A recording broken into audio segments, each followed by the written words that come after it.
Good evening and welcome to Flat Earth United Kingdom. Joining me on this fabulous evening is David Weiss of Deep Inside the Rabbit Hole. How are you doing, David? I'm doing good, just catching up, ready to go. And also joining us is Martin Liedtke. How are you doing, Martin? Oh, I'm doing awesome, Nathan. Obviously, I'm a flat earther. Yeah, life is definitely better on Flat Earth, ain't no doubt about it. The main reason for doing this hangout, aside from a bit of sun and eclipse information, will be about the recent announcement that Secretary of State John Kerry will be making a trip to Antarctica. And unfortunately, we tried to get hold of Robert Shortman to do this particular hangout, but we were unable to do so. That said, we've got a fair amount of information that he passed on to us in terms of the acclimatization that takes place if and when you are to go down to Antarctica. So we will get that to that in a moment. But maybe, David, if you can just start us off by telling us what you actually put in your video, that'd be really good. I woke up this morning and I checked the latest White House briefing, and there it was. John Kerry isn't going to be here for Election Day because he's going to Antarctica. And being, you know, some people will be like, that's cool, but being a flat earther and knowing the controversy of Antarctica, I flipped out. I was like, unbelievable. And I just started making a video. So that's it. I mean, what immediately sprung to mind for me was it Prince? I think it was Prince William that went down recently, and they lost a person on the way, and it was a big traumatic experience, you know, but there was no acclimatization whatsoever. They just went, just like John Kerry's going to do. I mean, do you need it's not like you're going into the Alps or the Andes or, you know, up Everest. I mean, I think it's a couple miles high, but there's no acclimatization. Just put on a jacket and some gloves and get out there. Absolutely. You definitely have to acclimatize. I mean, if you just went there, you die. Whereas, really? Yeah, absolutely. Yeah, definitely. It's treacherous. You've got to acclimatize. I mean, when Robert Shortman detailed his time down there, he spent a huge amount of time acclimatizing with the trappings of Western society at his fingertips. You know, he's on the Falkland Islands and he's got all of the things that you may need, but close temperatures, so you can get used to it. Then you go down to Antarctica after, you know, several months of getting acclimatized. You don't just go, otherwise there'll be, what I anticipate will happen, there'll be all sorts of disasters, people getting very ill, possibly a death. You know, that's what the point of this is to me, to terrify us that Antarctica is really scary. You shouldn't go down there. If you do, you'll probably die. I know that you said that somebody will probably die, or just predicting. That's very unlike you. You're usually like, nothing's going to happen, and that's it. So I'm kind of interested to see what's going to happen there. The thing that got me the most was when they said that the reason he's going now is because the window of opportunity will close. Well, the window is just opening. I think if he waits another month, the weather gets nicer in Antarctica, right? Yeah, exactly. So the window of opportunity is a total nonsense term that they've given us for the media, just so that the timing works out nicely for them. I mean, what about the timing? The speculation in the media is that well, you've said it already, that it's to keep him away. I mean, do you think that's actually the case, though? You know what? You said that. I think it's to just convince us that the Earth is a ball and Antarctica is a difficult place to get to and dangerous, and don't ever go there. You know, just like when they blew up the Challenger, you know, you're not going into space. It's too dangerous. I think that's all it's about. Or other people are speculating that, you know, the crap is about to hit the fan and everybody's scrambling and he's on his way to Happus or wherever one of those lands are outside of the Arctic Circle. See, I don't know, right? I just think that they've hidden some of the land within the inner circle anyway. There's probably all sorts to discover that doesn't take going to the Antarctic Circle. But like you say, they just want to convince us it's a ball. My prediction, if you want it, is that there'll be some sort of disaster, probably a death. Then they'll press on anyway, and they'll make it to the South Pole. They'll show us the ceremonial South Pole. Then they'll come back, and that'll be it. It's very possible. Right, you, Martin, do you think they're sending him down to kill him off? Well, that's not what they said's happening.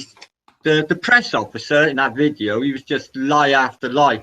They can't get down there because of the fuel. Obviously, got to do stopovers. So he's going to go from Christchurch in New Zealand. And they said he's going to go straight from Christchurch to McMurdo and then fly from McMurdo straight to the pole, the South Pole station. So they got a station. It's probably Halley, I'm not sure. Then flying back to McMurdo and then out. It's brief, apparently. You were quite vocal about your suspicions about his health before we started, Martin. That was what I was. Well, what I've read up on Antarctica, actually, like it's even in just normal cold climates, this is a really dangerous thing for a 72-year-old man. Now, bear in mind, right? You've got to acclimatise because you get pulmonary burns. The alveoli in your chest will burn. As soon as you get off that plane and take an in breath with straight, you're straight from Washington or wherever, the Pentagon to that, and he's going to breathe that freezing air. Frigid air is going to rip his lungs to shreds. He's going to get arterial thrombosis because basically he's going to be all in a relaxed state, and basically his blood vessels are going to contract, and then when he gets into a warm environment later, they're going to open up again, and you'll have a heart attack and die. For sure. 72. Can't do this. It's ridiculous. What is the temperature supposedly in Antarctica in the summer? At the base that he's going to. Is it 0? Fahrenheit, or is it 100 below?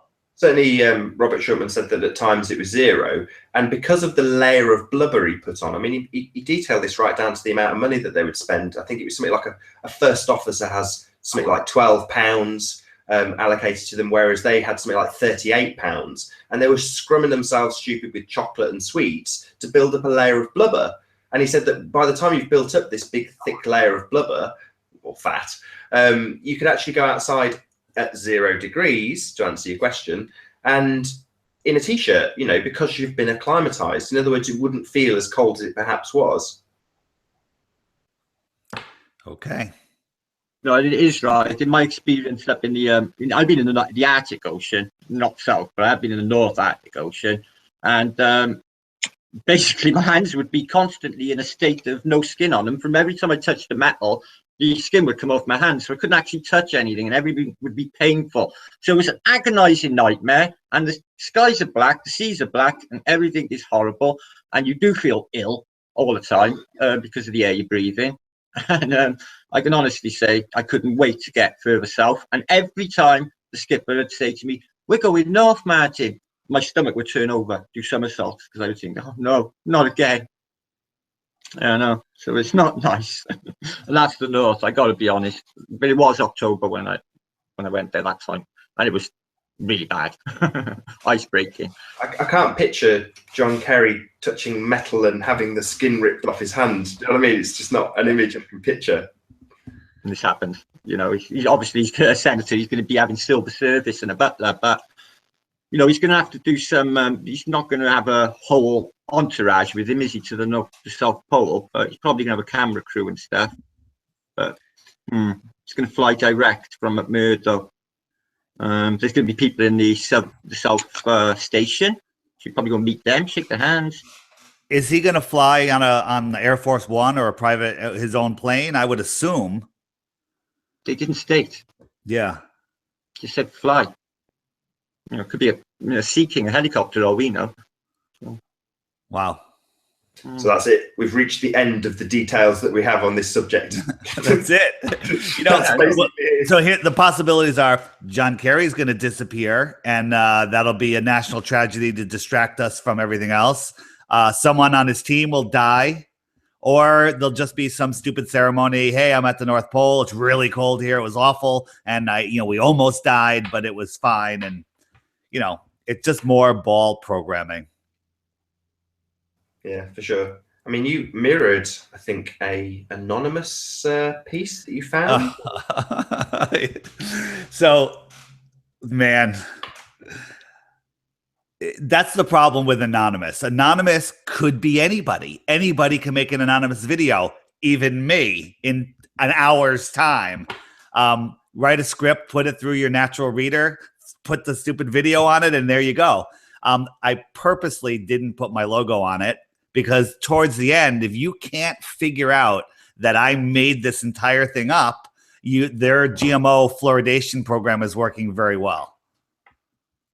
That said, you did have a lot of very good facts in it. I must admit, I was gripped you know, when you went through, you listed all the hoaxes. You know, it was all about plugging my website as a way to wake people up. I just listed half of the things on my website and then plugged it at the end. And people are messaging me, "Are you friends with him? Are you friends with Anonymous? I don't understand," you know? And I'm just like, wow, there's no hope. It does work. It's amazing. I just like, wow, I'm going to get a lot of heat for it, but whatever. Maybe people will share it. You mentioned the heliocentric deception in there, so you know you're talking about that was the whole thing. I didn't even put flat Earth in the title because I didn't want to freak people out, and it was all literally about flat Earth. It was just sucking you in. So you know the biggest thing of all is flat Earth, and that's what I believe. And you know there's people out there that say, you know, the flat Earth is nothing. I think the flat Earth is the key to our freedom, and people that really are awake to the flat Earth, I think you feel the same. No, I mean, I know you're saying it was just a plug for your website, but it really did have, you know, it was jam-packed full of relevant information, and Flat Earth links back to it all. Although you didn't actually say Flat Earth. I think you said a beautiful stationary plane. So I might have said that.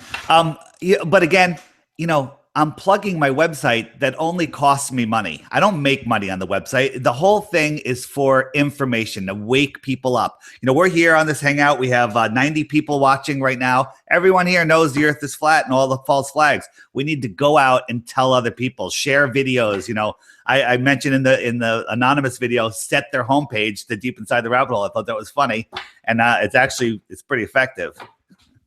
This is definitely a conversation Martin and I have on a regular basis when we're saying, you know, what can we do? Where can we get this information out? It's just fundamentally changed our lives, and we want to share that. You know, it's selfless to say that you want to pass that feeling on. It's you know, amazing. Like I have a good friend of mine who years ago, she didn't believe anything. You know, I told her about 9/11 and she was horrified. And one day she was over, we were having lunch together, a couple of us, and my daughter, you know, 9/11 came up and she asked my daughter, and my daughter threw out, she said, "I know for sure without any doubt that 9/11 was not what we were told." And, you know, just threw out the whole thing. And then this woman started looking and deeper, and now she's full out. She knows everything. She researches all day long. Flat Earth has blown her world apart.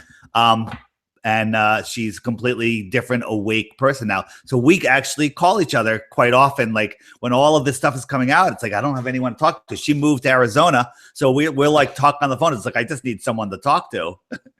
You know, that's why we do these hangouts all the time. Literally, so we have people to discuss what's on our minds. I know I say that all the time, but it's the truth. Well, to bring it on to the next subject, I'm hoping this will be a relatively short hangout, maybe half an hour or so. But the other topic that came up last night when we were all Skyping away, chatting happily, was about Dr. Zach's video, and he pointed out the apparent sun versus the actual sun, and we all pretty much agreed. I think that that's how we see things. You know, a lot of what we saw in the sun tracking pointed towards, well, I said this to, I can't remember who the conversation was with earlier, but saying that on the first sun tracking, even my wife said, do you think there's more than one sun? And by the time we came to do the second sun tracking, I was pretty much convinced there was only one sun, but people were seeing it at the same time at different points, and it possibly didn't add up. Again, I think it was Zoe Scribner that had that conversation with. She said, well, did it in any way, in that case, prove the ball? And it's like, well, no, that was the one fantastic thing about the sun tracking. It absolutely fundamentally destroyed the globe, but it still had its anomalies. It's, you know, I'd rather have it sort of falsified and say, yes, it's not as useful as we thought in terms of tracking the sun because of this anomaly that Dr. Zach has pointed out. Now, the way I tried to explain it to Zoe, and I think you were there, Martin, as well, was to say that if you were to imagine yourself as a fish and you're under the water, it's very easy to picture, you know, 3 or 4 inches under the water, that you would see a very different position of the sun compared to, you know, you wouldn't be able to draw a direct line of sight to that sun.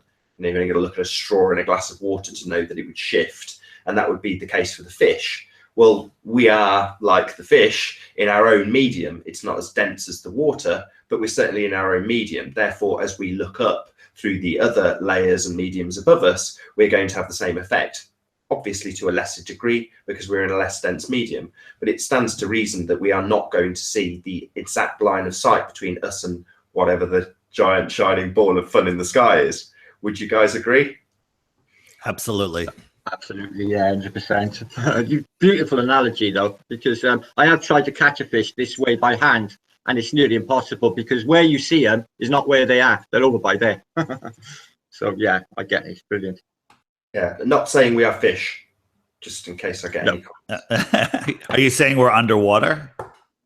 Well, again, you were in on this conversation yesterday, so I know you're going with this. I mean, and I know Cammy agrees with me on this one as well. We both think that there's plasma up there. You know, you've got liquid, then you've got the gas, the air that we are in, and then above that, potentially a layer of plasma, which is interesting when you consider that they tell us that the sun is a giant burning ball of plasma. Well, potentially it's just an effect in that plasma layer. At least that's the way I like to look at it, or the way I like to think about it. Obviously, I have no proof of any of it. It's all speculation, but it's just that's how it makes sense to me that there would be, you know, superheated gas above the gas, you know, a different state of matter beyond what we have here. But there we go. That's just pie in the sky, really. It's a lot to think about. Have you got some nice diagrams to share with us, David? Yeah, yes. So, you know, we've been talking about this. I don't know if we've done it live on the air, where I had my sheet example I showed you with the napkin that time, and then Dr. Zach really laid it out to explain. So I'm assuming everybody here knows, but should we review a little bit of what the story is? Or if you could do, I know it's very simplistic, but if you have got a torch and a piece of kitchen towel handy, that was a really cracking way of demonstrating it. Give me 1 second. We'll we'll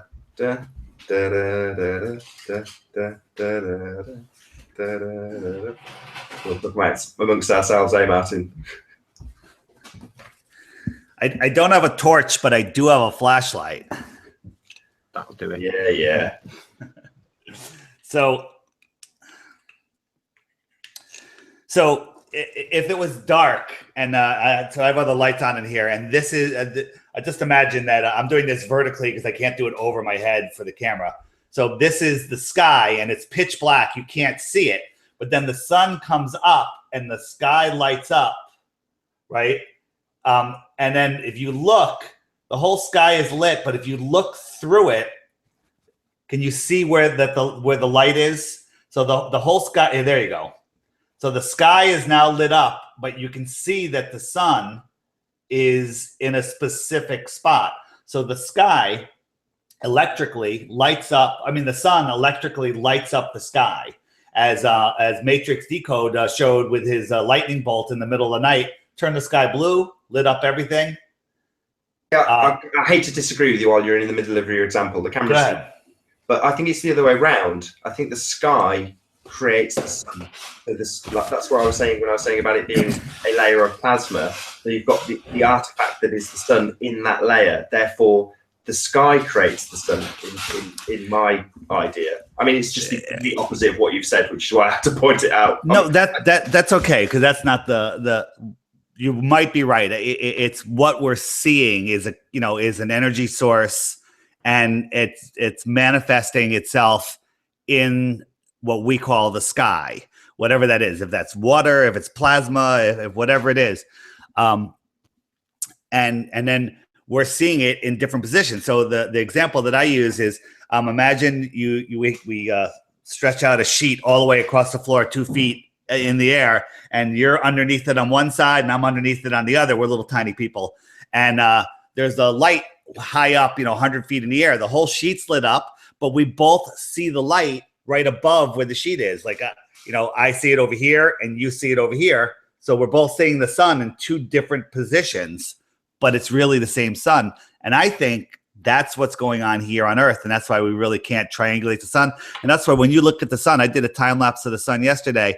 It's right there. People are going, oh, isn't it beautiful? And I want to just grab their necks and go, it's right there. It's not 93 million miles away or whatever, because it literally is right there.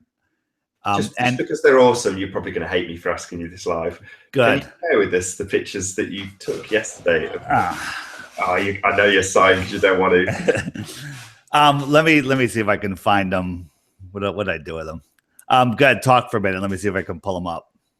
Okay. I think the moon and the sun work together as the air is a medium between them both.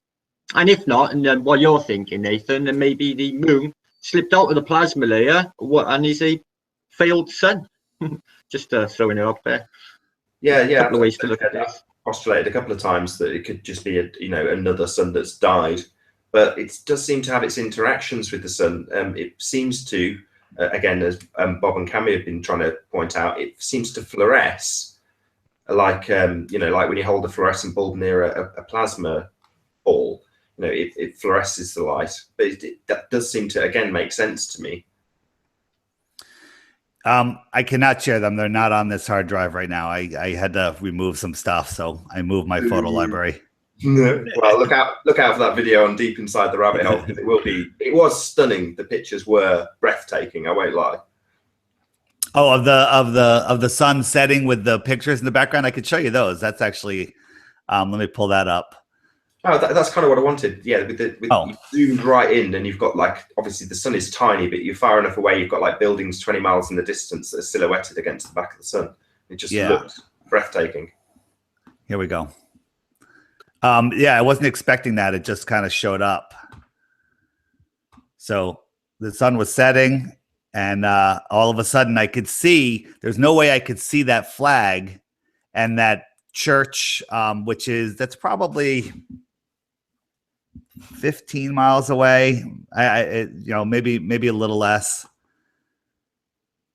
Can you guys see that? Yeah, it looks great.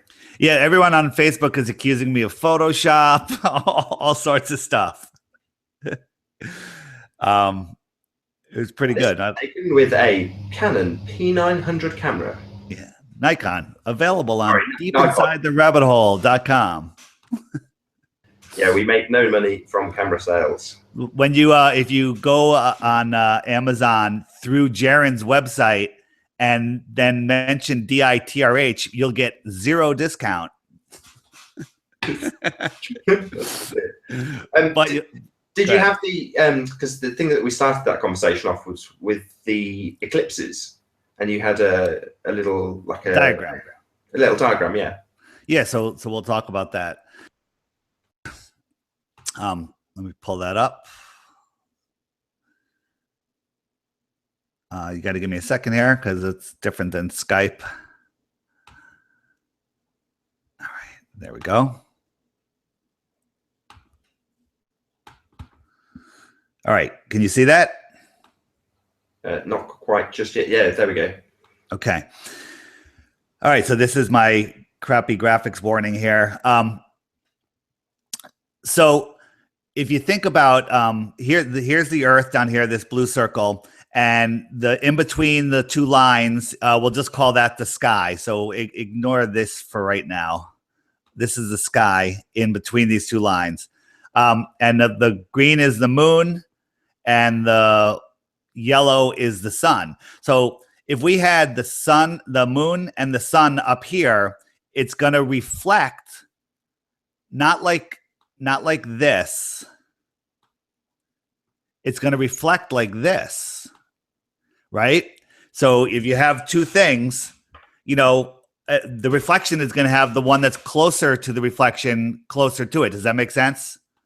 Yep, with you so far. So you're going to see it like that. So let's just talk about that. And by the way, this is just what I'm thinking. The whole thing can be proven wrong. I don't know. But I believe that so up here, this is the real sun and the real moon, whether they're in another dimension, whether they're physical objects, I really can't even answer that. But there's something up there that's projecting this energy. So in this position, the moon, let's say the moon's over here, all the way on the other side of the Earth. You have the sun over here. The sun is going to energize this part of the moon. That is going to project down here. So this moon will have the projection with this bottom part lit, and there's your full moon. Okay? There's your full moon. So then when the moon is over near the sun, you would say, well, if the moon is like that, and the moon was above the sun in our sky, we would have a full moon.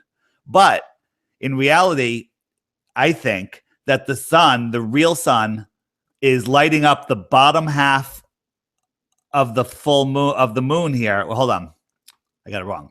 So when it's a new moon, so the sun is lighting up the top half of the moon here.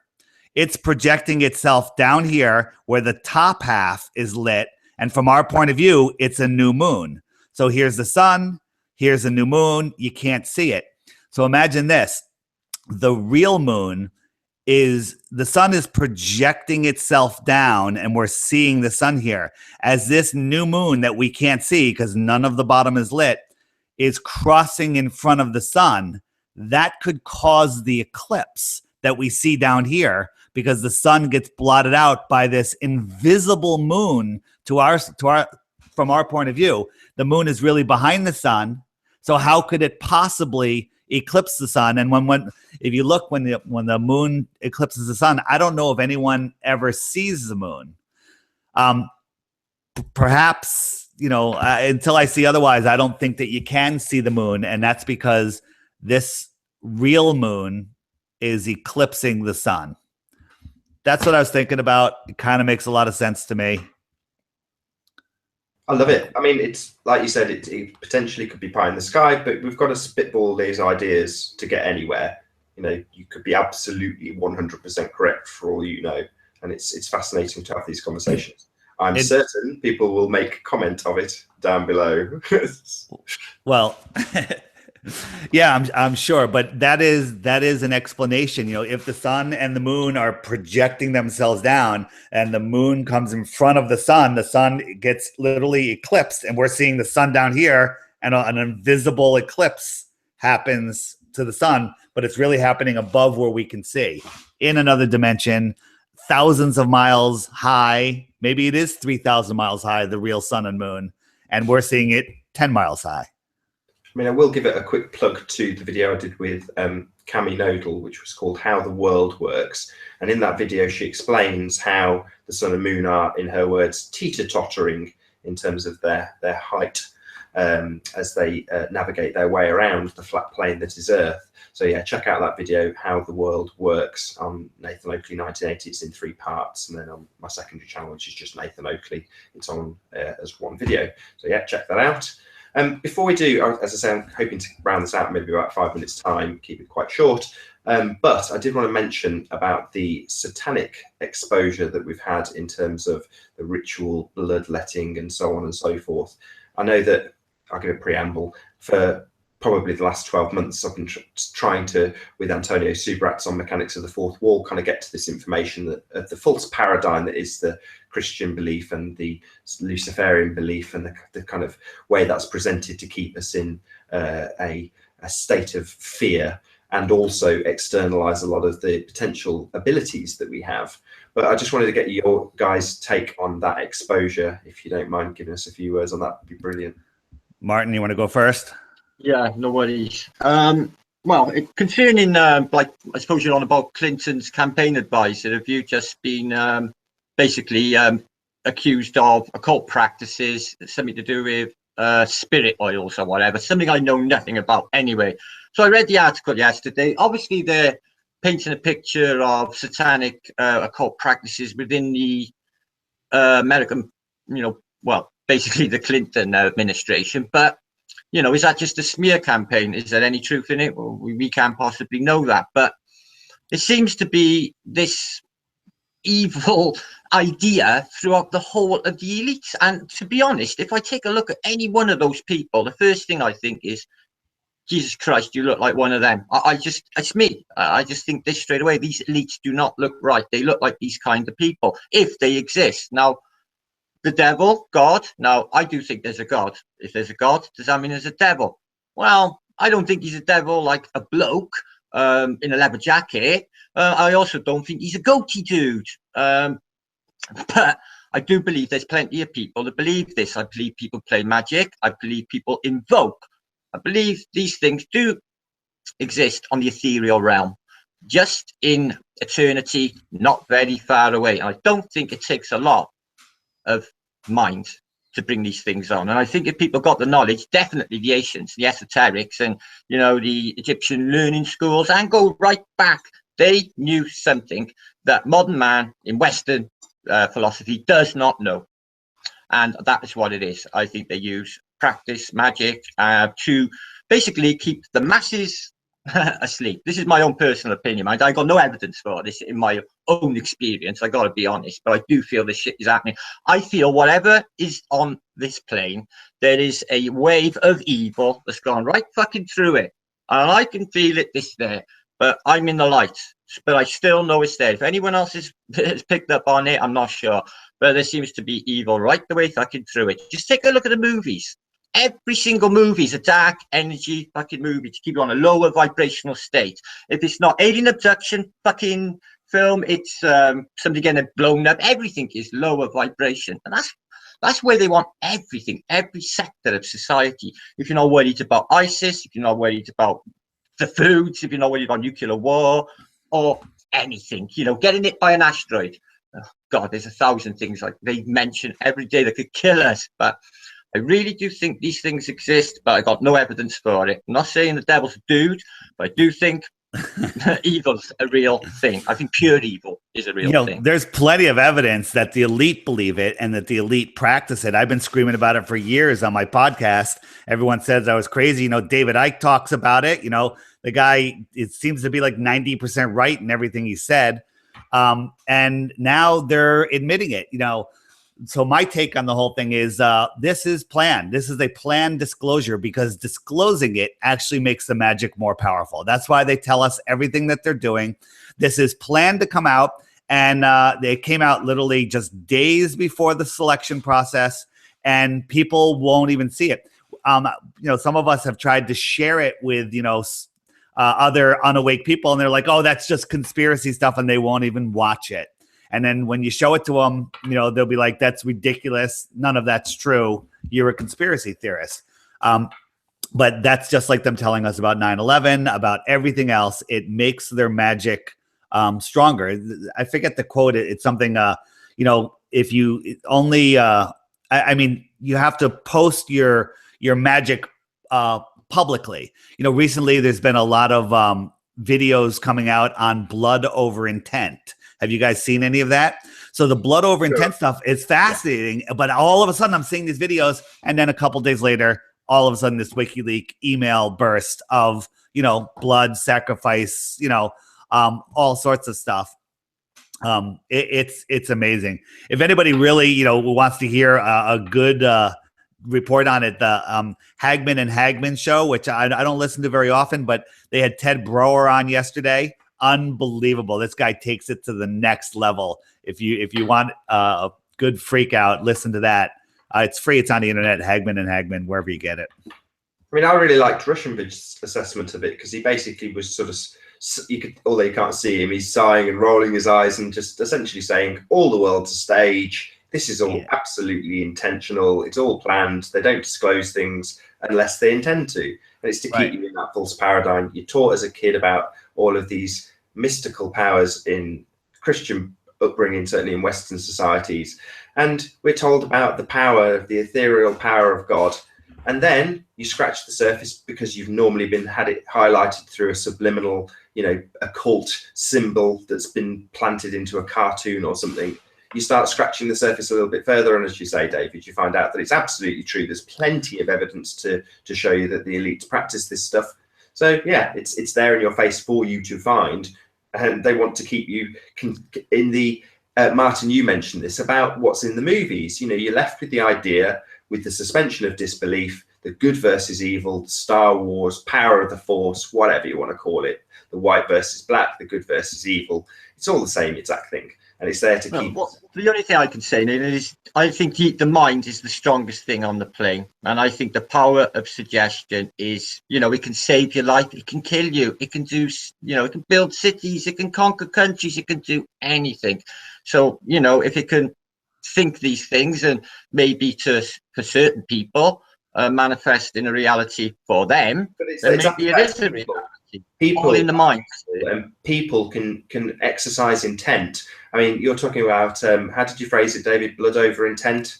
Blood over intent. Yeah. So I mean, our minds. Our minds create the reality that we're in. There's something, blood, you think about it. Blood is a powerful substance. You know, they say that it's the most powerful substance in the world. Makes sense. Drain your blood. You know, you'll see that you have no power once that happens. And these elite are using this magic to take advantage of us. And they're telling us that they're doing it, and we're just ignoring it. So it's fascinating. The thing is, if you vibrate above them, you know, this, I don't want to get new agey, because this isn't new agey. This is reality. If you raise yourself above, you know, with great intent, great intentions, somebody that's in a low vibration of fear isn't going to be able to get their claws into you. But if you're down in this low vibration of fear, these, you know, you can call them archons, you can call them ghouls, demons, spirits, whatever, are going to get their clutches on you, and you're going to remain petrified. And then, you know, just keep turning on the news every day, stay there, and you give up your own power. Nobody can do anything to you. You can only allow them to let yourself fall into their trap. Fine words. And I think, as it's going to be a fairly short show, I'm going to round up on that note. So I'm going to say a massive thank you to David Weiss for being on Flat Earth UK. Thank you very much indeed. All right. Thank you. And also, thank you very much, Martin Liedtke. Cheers, Nathan Buddy. Thanks, Nate. Pleasure. And to all of you who have joined us in chat, thank you very much for being here. I've been Nathan Oakley. I'll see you all in the next video.